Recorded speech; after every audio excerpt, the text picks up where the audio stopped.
किसान भाइयों नमस्कार। जैविक खेती को लेकर और प्राकृतिक खेती को लेकर इस समय देश में काफ़ी बड़ा असमंजस है और सरकार भी बार बार इस पर पुनर्विचार करती है कि जैविक खेती क्या है और प्राकृतिक खेती क्या है। क्योंकि जब तक हम इन चीज़ों को केवल तरीकों के आधार पर देखते रहते हैं तो इनमें कहीं ना कहीं भ्रम बना रहता है और अलग अलग प्रकार की मान्यताएं हैं कि खेत के रसायन कितने दिन में मुक्त होंगे। कोई इसकी समय 1 साल बताता है, कोई 3 साल बताता है, कोई लंबी अवधि की भी बात करते हैं। कोई कहते हैं कि खेत की जुताई नहीं करनी है, खेत को पड़े रहना देना है और 2-3 साल के बाद में उसमें खेती प्रारंभ करेंगे। तो इस प्रकार की बहुत सारी ऐसी मान्यताएं हैं कि जो जैविक खेती और प्राकृतिक खेती के बीच में बड़ा अंतर पैदा करती हैं। मैं आप लोगों से निवेदन करना चाहता हूँ कि ये सब आदमी ने ही इन सब चीज़ों को नाम दिया है। अलग अलग तरीक़ों को नाम देकर हम अलग अलग भ्रम में फंसते हैं। वास्तविकता ये है कि जैविक खेती प्रकृति की उत्पादन व्यवस्था को समझने और उसके साथ जीने का एक तरीका है और इसकी पूंजी केवल और केवल समझदारी और श्रम है। इसके आधार पर हम ये देखना चाहते हैं कि जो अभी तक खेती में भी जो टुकड़े टुकड़े में हमने खेती को बांट लिया था, बागवानी अलग है, फॉरेस्ट्री जिसको बानी की बोलते हैं वो अलग है, जड़ी बूटियों की खेती अलग है, सब्जियों की खेती अलग है और औषधीय पौधों की, सुगंधीय पौधों की खेती अलग है। इस प्रकार से खेती को टुकड़े टुकड़े में बांटकर देखा गया है। जबकि वास्तविकता देखेंगे तो प्रकृति की व्यवस्था में सारी चीज़ें ज़मीन पर एक साथ पैदा होती हैं, मौसम के हिसाब से पैदा होती हैं। तो अब हमको ध्यान ये देना है कि हम उत्पादक से ज़्यादा एक व्यवसायी प्रवृत्ति के साथ में एक समझदार आदमी किस प्रकार से धरती की पूरकता को समझकर कैसे खेती करता है, उसके नियम को समझना है, उसमें नियंत्रण कैसे होता है, उसके अंदर संतुलन की क्रिया क्या है। इन बातों को समझकर एक ही खेत में अनेक फसलों को लगाए जाने का एक नियम है और इस नियम को यदि हम समझते हैं तो खेत को ना तो किसी प्रकार की लागत की ज़रूरत है, ना बाज़ार के कोई चक्कर काटने की ज़रूरत है, ना ही कोई कीड़े बीमारियों के लिए दवाई का प्रयोग करने की ज़रूरत है।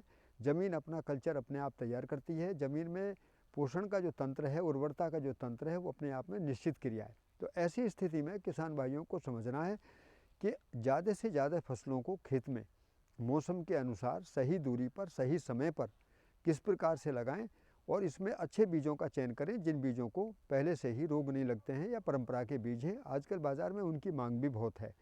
तो इन सब बातों को ध्यान में रखते यदि हम जैविक खेती प्रारंभ करते हैं तो बस केवल हमको ये समझना है कि हमारे खेत की स्थिति क्या है और यदि खेत बहुत कमज़ोर है तो उसको हरी खाद देकर या उसकी ठीक प्रकार से जुताई करते हुए अच्छे ढंग से तैयार करें और उसमें गोबर की कंपोस्ट वगैरह खाद जो भी कुछ आपके पास है आसानी से डालें और फिर हमेशा के लिए तैयार हो जाएं कि अब खेत को किसी खाद की और किसी कल्चर की ज़रूरत नहीं है, बल्कि खेत अपना सारा काम खुद ही करता है। तो मेरा आप लोगों से निवेदन ये है कि नाना प्रकार के भ्रम और मिथकों के कारण खेती में जो उलझन आई है उसको हमें दूर करना है। अभी यहाँ इस खेत में आप देख रहे होंगे कि हम गन्ने को भी एक सही आकार में जगह जगह गड्ढा विधि से ले सकते हैं, नालीदार विधि से ले सकते हैं। गन्ने के साथ में हम आलू की फसल ले सकते हैं। गन्ने के साथ में हम और अनेक प्रकार की खेती कर सकते हैं जिसमें 4 बहुत उपयोगी फसलें हैं, धनिया, मेथी, प्याज, लहसुन और उसके साथ साथ में उसकी सहफसली खेती के रूप में आप केले को ले सकते हैं, पपीते को ले सकते हैं और मैं तो ये कहूँगा उसी के साथ में लंबे समय की बागवानी और अल्पकालीन बागवानी, उन सभी विधाओं को जोड़ने से आपको ये समझ में आ जाएगा कि उत्पादन का जो सतही घनत्व है आपके खेत में, ज़मीन के सतह पर भी कुछ पैदा हो रहा है, ज़मीन के 8 फुट पर भी कुछ पैदा है, 10 फुट पर भी कुछ पैदा है और ज़मीन आपके खेत में 40 फुट पर भी कुछ पौधा है। तो इस तरीके से पूरे खेत के एक आकार को देखोगे तो उसी को घनत्व बोला गया है। प्रकृति की विविधता का सम्मान करते हुए हम यदि प्रकृति की व्यवस्था के साथ समझकर खेती को करते हैं, मेहनत करने का इरादा हमारा बराबर बना रहता है, तो मैं आपको विश्वास दिलाता हूं कि खेती में गुणात्मक उत्पादन है और गुणात्मक उसकी अर्थव्यवस्था है। भारत सरकार खेती की आमदनी दोगुनी करने की बात कहती है, ये बहुत ही सुंदर बात है और ये सरकार के द्वारा एक बड़ी अच्छी पहल है। लेकिन मैं कहूँगा कि यदि आप खेती की व्यवस्था को ढंग से समझते हैं तो इसमें 4 गुना, 5 गुना, 10 गुना करने की संभावना है। तो ये मेरा इससे आपसे एक निवेदन था कि नामों के चक्कर में, जो अलग अलग नाम और अलग अलग तरीके हैं, उनके चक्कर में ना फंसें, बल्कि व्यवस्था को समझकर खेती करें। सभी को नमस्कार।